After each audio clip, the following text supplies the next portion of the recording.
Ashley and Ashlyn getting burned to death inside tanning beds is a prime example of Final Destination's Rube Goldberg death machines. They were warned about bringing drinks to the tanning room, but they do so anyway, and that drink that sets off a convoluted turn of lethal events, which remain eerily possible despite the ridiculous circumstances. From getting cooked alive in the beds to their fiery deaths, the final minutes of Ashley and Ashlyn remain burned into the minds of longtime franchise viewers. However, this next death is even more classic and memorable.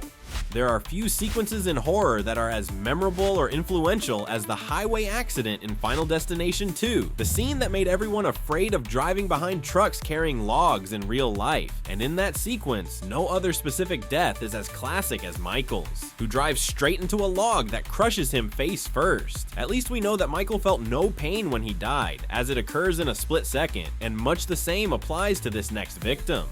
Warning, this contains spoilers for Final Destination Bloodlines. What makes this one interesting is that, unlike every other victim in the franchise, Iris actually lets death have its way. Knowing that she'll die of cancer soon, Iris lets her guard down for the first time in years, just to ensure that her family has a chance of fighting death like she did. We've seen a lot of in-your-face deaths in Final Destination, but Stephanie getting soaked with her grandma Iris's blood also evokes a ritual baptism. Now it's her turn to take on the family tradition of dodging death itself. That said, the best death in Bloodlines belongs to another.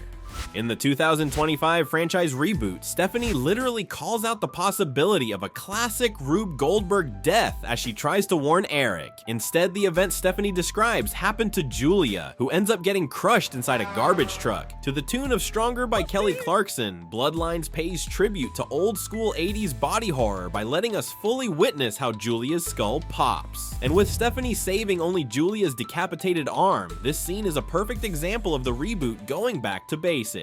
Yet as horrifying as Julia's demise is, it's still not the most haunting death in the franchise.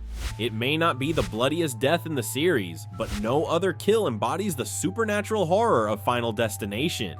Somehow the water crawls towards Todd to cause him to slip into the bathtub, right where he can get strangled by a clothesline. Death even taunts Todd with a pair of scissors just out of his reach. And in a truly sinister twist of fate, the water unnaturally recedes, leaving no evidence of the accident, making everyone think that Todd took his own life. It's not gory at all, but this quiet death is an emotional blow to the survivors unlike any in the series.